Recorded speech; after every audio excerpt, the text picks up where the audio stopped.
ప్రభుత్వం వాళ్ళు అలాంటి మంచి వాళ్ళని పెట్టాము క్లాప్ మిత్ర అని కదా. మన ఊరు శుభ్రంగా ఉంటేనే మన ఆరోగ్యం బాగుంటుంది కదమ్మా.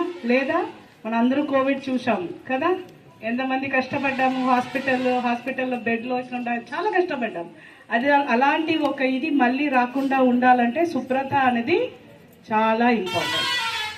ఓకే, సో అది చెయ్యాలంటే మనం ఏం చేయాలి? ఇల్లు మాత్రం కాదు, ఇల్లు చుట్టూ కూడా శుభ్రంగా ఉంచుకోవాలి. సరే, ప్రతిరోజు నేను వంట చేస్తా, ఏదో మిగులుతుంది, ఆ చెత్తని నేను బయట తీసుకెళ్ళాలి. నేను ఇక్కడ నుంచి మీరు షెడ్ ఎక్కడో ఊరు చివర్లో కట్టారో అక్కడ నేను తీసుకెళ్ళలేను, అర్థమైంది. సో మనం ఏం పెట్టాము? క్లాప్ మిత్రాస్ని పెట్టాము. వీళ్ళు మీ ఇంటికి వచ్చి ప్రతిరోజు కలెక్ట్ చెయ్యాలి. చెయ్యకపోయినా ఇప్పుడు నుంచి చేస్తారు. ప్రతిరోజు వాళ్ళు వస్తారు. వస్తున్న దాకా కొంతసేపు, అంటే రాత్రి దాకా ఏమేం చెత్తలు మీరు కలెక్ట్ చేస్తున్నారో ఇంటి బయటనే పెట్టండి. అంత ఒక ఇది లేకుండా తీసుకెళ్ళి డ్రైనేజ్లు ఇచ్చేయడం, లేకపోతే ఎదురింటి వాడి దగ్గర పెట్టేసేయడం, పక్కన ఇంటి వాడి దగ్గర పెట్టడం, అలా ఏమి చెయ్యకుండా మన ఇంట్లోనే ఒక సైడ్లో పెట్టేసేయండి. వాళ్ళు వచ్చి తీసుకెళ్ళిపోయి అది ఏం చేయాలో చేస్తారు. మన డ్రైన్లో పెట్టడం వల్ల ఏమవుతుంది? అక్కడే పడి ఉంటుంది, వాటర్ అక్కడే నిలిచిపోతుంది. మళ్ళీ అక్కడ ఏమొస్తుంది? పురుగులు వస్తుంది, మస్కిటోలు వస్తుంది. మస్కిటో వచ్చిందంటే మళ్ళీ ఏమొస్తుంది? జ్వరాలు వస్తుంది.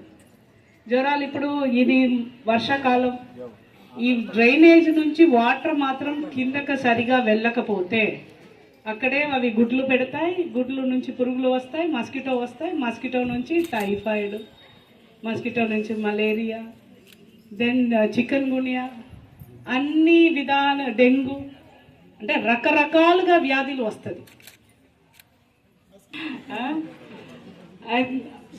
సో ఇది మనం ఏం చెయ్యాలి? శుభ్రంగా ఉండాలంటే మస్కిటో ఇది వాళ్ళ ఎదురు ఇంట్లో వచ్చింది కాబట్టి వాళ్ళ ఇంట్లోనే ఉంటానని ఉండదు, అది ఊరంతా తిరుగుతుంది. ఆంధ్రప్రదేశ్ రాష్ట్రాన్ని శుభ్రపరచడంలో సహాయం చేస్తుందని నమ్ముతూ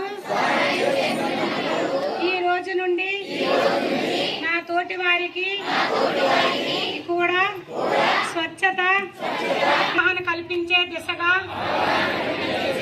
ప్రయత్నిస్తానని, మన ఆంధ్రప్రదేశ్ను స్వచ్ఛ ఆంధ్రప్రదేశ్గా తీర్చిదిద్దేటట్లు ప్రమాణం చేస్తున్నాను. స్వచ్ఛాంధ్ర స్వర్ణాంధ్ర.